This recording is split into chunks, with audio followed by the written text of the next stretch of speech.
There it goes. All right. Tonight's featured reader, well, we're going to have a book launch. It's very exciting for the Love Poems Anthology. And so instead of me kind of talking about it, we'll have Veronica come up and talk about our anthology and kind of let us know kind of what's going to be happening this evening. Thank you, Mark. And thank you, Bob, for putting these up here so I can put all my goodies. So, welcome to Love Poems. And I do like the microphone here because I tend to speak very softly. But there's good acoustics in here, I must say. Some people have asked me why Love Poems. It happened that I've never liked poetry. It was not my thing. My mother was a famous poet, and she is in the Dictionary of Famous Women Poets, and I could never understand her poetry. I just could not understand it. And so I like poetry from certain poets there, right, like Emily, I was familiar with, right over there. You're going to hear some of her poetry. And what happened to me was about a month ago, someone died. And to me, it was like losing part of my heart or part of my soul. I don't know if you ever lost someone that's so close to you. And it was so freaky weird. Every morning, I would wake up speaking poetry, talking poetry. I wake up in the middle of the night, and I knew it was poetry because it was like love and blah, blah, blah, blah. You know it's poetry, right? And so I am not a poet, and but I actually wrote a poem. It's the last poem in the book, and I was thinking I cannot have a book with one poem. I need other poets there. So I passed the word around for love poems, no rules, no nothing. It's whatever you love, that's what the love is. That's your love poems. So I also wanted to thank Janine. I don't know, should I call you Janine or Jeannie? I'll answer either one. Okay. I want to thank Janine because she brought, for every book that gets sold for $10, she made these bags for carrying the books. Oh, you bought them? Wow. I didn't know that. Okay, rephrase on that one. You have to find out if she'll sell them to you. Okay, just want to make sure about that. And then also, so I don't forget, I brought a very talented friend with me, Casey. She also wrote in this book. She brought one of her books in there, back there, and it's called Nothing But Lace. Okay, so you may be able to look into that. Now, the book cover was actually done by an artist, a real person. Just want you to know that. And the name is in the book. But the illustrations in the book that some of you I heard saying, wow, they're so meaningful, so beautiful, so full of emotion. I used AI. So, and it's not easy to use AI. It's not like you tell AI, I want a poem about my doggy, or I want an illustration about my doggy. No, you have to write down the size of the doggy, what breed is the dog, what was the dog. It's a lot of work. It takes days to put that illustration down for anything that you want AI. The thing that I like about AI is because of the price that we're charging for it, we can afford to do it because we didn't have to pay for any of the illustrations inside the book. It's free. So if some of you want to know more about it, it's AI, and you just go in and it's free to, you just have to be very, very patient to be able to use the illustrations. Okay? Great. So, I would like to start today's reading, and I'm going to go by the person in the front as we go back this way. No? Yeah? Okay. So each poet wrote 2 poems in the book. And so I would like to welcome Emily Hill.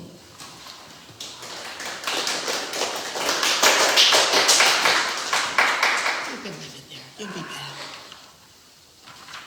Thank you, Veronica. We've known each other for a while. We figured about 17 years we've been friends. We've had some wonderful adventures together. And when she told me about this book, I started looking through my poetry because I don't set out to write love poems, and I found out that like 80% of my poems mention love. of one kind or another, so it was be easy. Dreamcatcher. As wispy as a cloud snagged on a sunbeam, as strong as a willow bending in the breeze, as enduring as a ripple on a pond, as transitory as a moment. A tiny puff of seed captured in a spider's web, entangled in the sticky strands, blowing in the wind, moving but going nowhere. So it is with dreams sent into the vaporous realm of wishes, caught like the floating seed in static motion. As many thoughts as there are stars floating on air, transparent and intangible, vessels without rudder or compass, never arriving at the place imagined. Dreams let go into the wind, free and undirected, into the night of circling stars and cosmic storms. Brilliant in the dark, then winking out of being in the light of day. Dreams hung in the sun to dry, hopes pooled in dew, evaporating into the warming air, where only love has wings to touch the heart of God. And my second, I'll be quick. It's called Transformation. Into the well of darkness, of night, of infinity, farther than sunset, indeed, beyond stars and light, into the well of everlasting doubt and despair, where sound and sight and passion have blown away into the black hole of fear on frail wings, too weak to return. But wait, can you hear that dappled trill of hope beating against the window of your soul? A spark of love kindled in the depths of nothing, mightier than the first fireball of birth, that explosion of potential and inhalation. One breath, one raindrop, one mere fraction or fragment of leaf or petal, a fragrant molecule of jasmine, a particle of energy, a motion or rotation, some tiny exchange or conjunction of things. That is when love materializes into the subatomic miracle of life.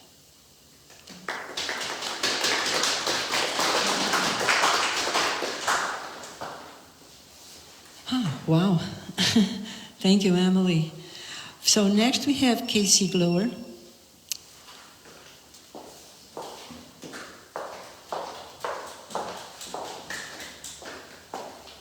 Hi, thank you very much. And thank you, Veronica, for having me in your book. Loving pure. Pure is the heart that loves openly, without judgment, that loves openly, without fear, that embraces each day, whose heart is sincere, authentic, and pure, giving love without expecting anything in return. And then I have sweet reflections. I feel you touch me in the breeze of the wind. I feel you near me, whispering how it's going to begin. Your breath is sweet. Your hand reaches out. Together we meet. Tenderness is what this is about. Strengthening our bond, closeness is near. Succulent is the rose resting now in my palm. Serenity consuming, dissipating fear.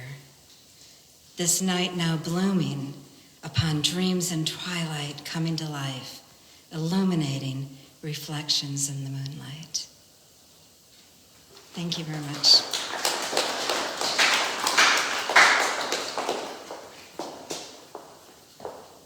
I love poetry, by the way, now. So next we have Janine Valo, or I'd say Jeannie Gabriel.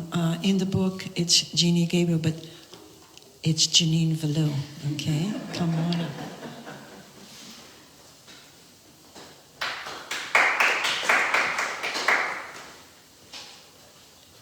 Yeah. I probably should do the readers because otherwise, who knows what I may come up with here. Okay, the reason I'm Janine Vallot in kind of quote unquote real life, but I write as Jeannie Gabriel.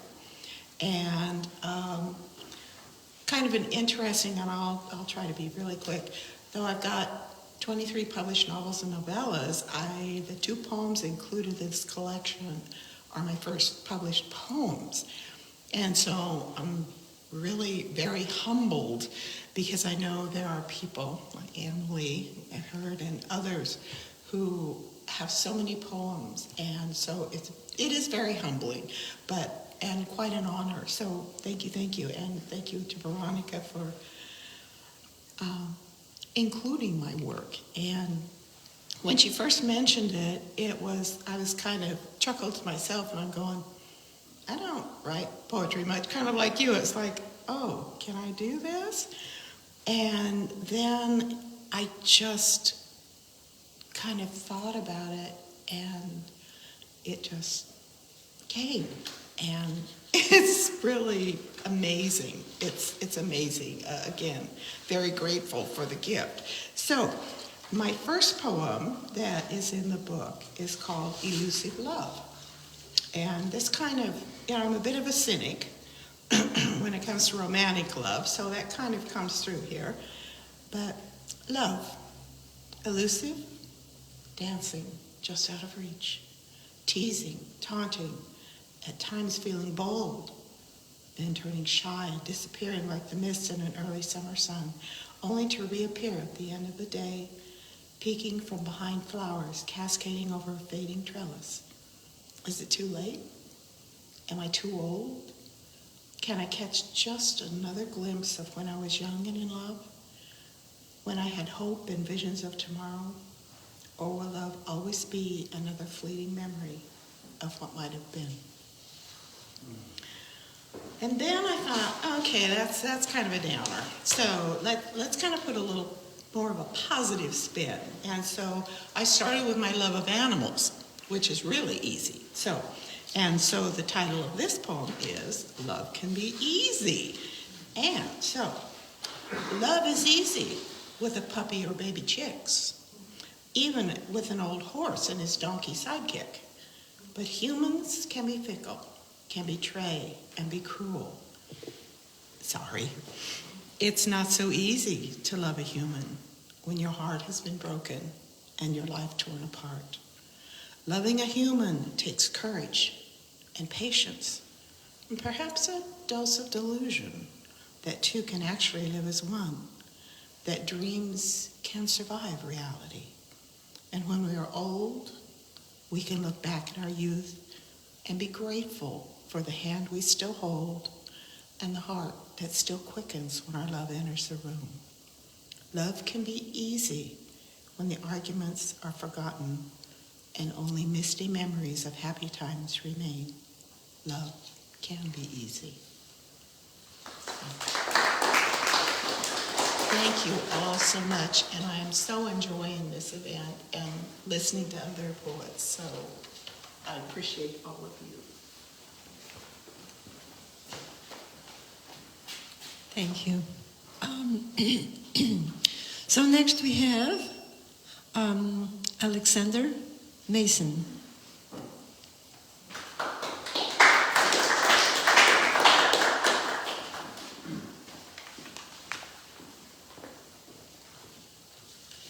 I want to thank Veronica for moving from her idea very quickly and efficiently to conclusion, and it came together very nicely, and I'm pleased with the volume. I came over today from the Oregon coast where I live. I was born in the hospital over here a long, long, long time ago, though, so it's good to come home. I was also particularly grateful that when you called for poems, you said they could be about any aspect of love. And my two entries are really more about desire and expectations that we have about love, which are more often than not thwarted by life circumstances or or other events. So my first poem is called Namaste, and which I translate always in my head as the spirit in me recognizes the spirit in you. And so it's really kind of a poem about empathy.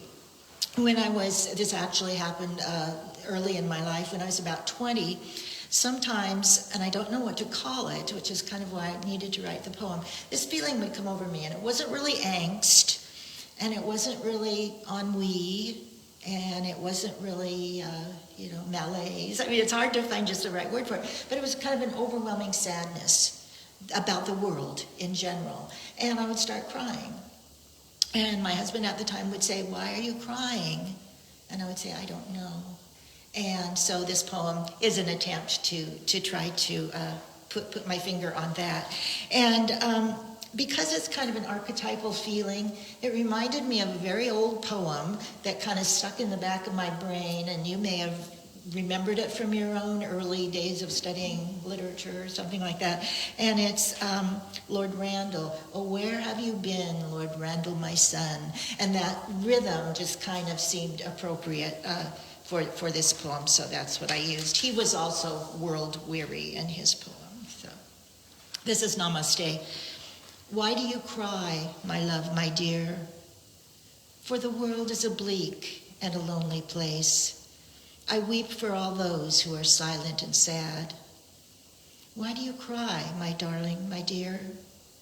For we cannot hold on to this passion of ours. I weep for the hollow in love's hopeful bed. Why do you cry, my sweet one, my dear? For the moonlight is long and cold and clear. I weep for the echo where once love sang. I weep for the longing of lovers forlorn.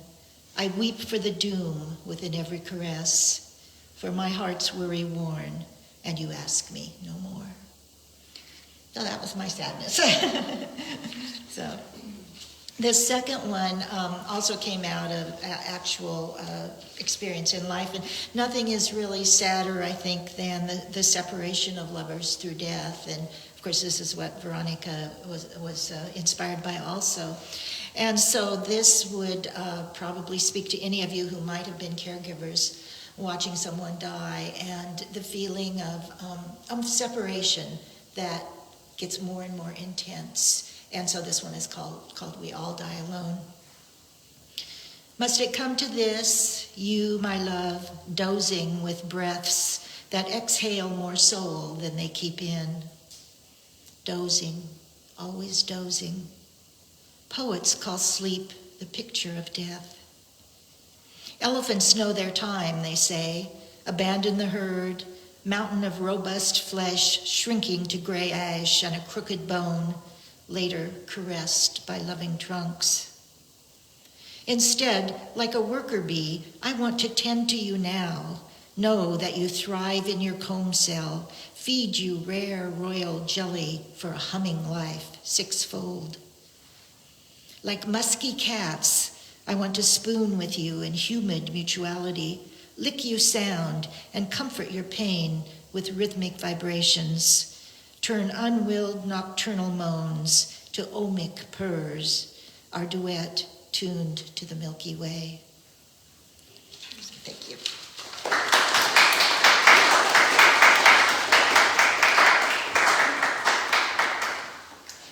Am I missing anyone that's in?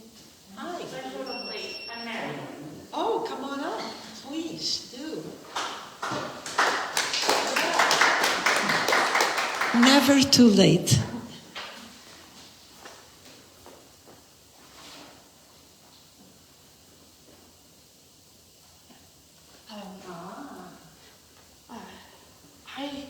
Most of my poems are inspired by nature and natural imagery that I see. And I'm supposed to be over here. I don't know. I guess I'm kind of taller. Okay, so most of my poetry is inspired by images that I see. I've actually been writing a lot of poems lately inspired by AI images, so it was exciting to me to see the AI imagery in the book. But the poems of mine in the book were both written before AI, and they were inspired by things I loved in nature. So here's the first one. It's called Hidden Love. Sorry, I'm a little nervous. I've done tons of readings over the years, but I've never read my poetry to anyone. It's always prose. All right. When the trees hold the moon in their branches at night, twigs become fingers in mere phantom touches, their caresses reluctant. For what if the moon saw their love? What if the moon didn't requite? Trees reach with longing, their love simply becoming a haunting, beautiful sight. And the second poem, my favorite flower is daffodils, and somehow every spring when they come out, I end up writing something about them. And I think this is my favorite daffodil poem I've ever written. It's called Blueprint for a Daffodil. The architecture of the daffodil fascinates me. Every curve and contour, so bold and exact. The same every year, from flower to flower, across the seasons of a life. They grow the same while we all change. They are memories reborn, memories relived, new memories made, all in a flower.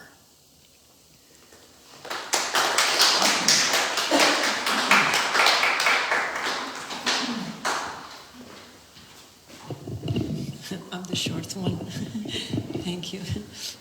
Am I missing anyone that has come in later? Okay. So I'll read you my poem, which is the last one. And I already told a little bit about the reason why this book came about, and that was one of the poems that I wrote. There is no return. And for that reason, you also need glasses. Otherwise, once you lose your vision. Perfect now. There is no return. Tucked away within her soul, those moments love had shamelessly permeated her physical existence like a triumphant hallucination fueled by the love they had once shared, remained untouched by the decades of time. He became immortal, a living, alluring ghost, immersed in the existence of her desperate illusion. The dream remained unswerving night after night, one single breath, one atom of coexistence, till one morning she opened her eyes. Thank you.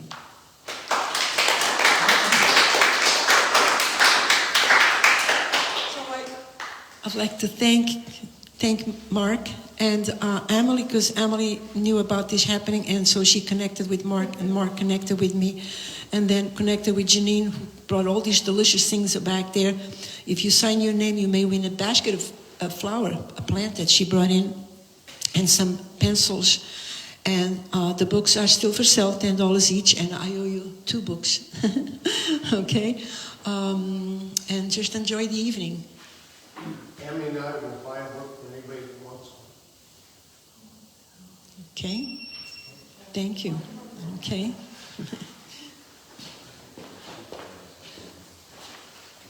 Thank you, Veronica, and thank you, everybody. Wasn't that terrific?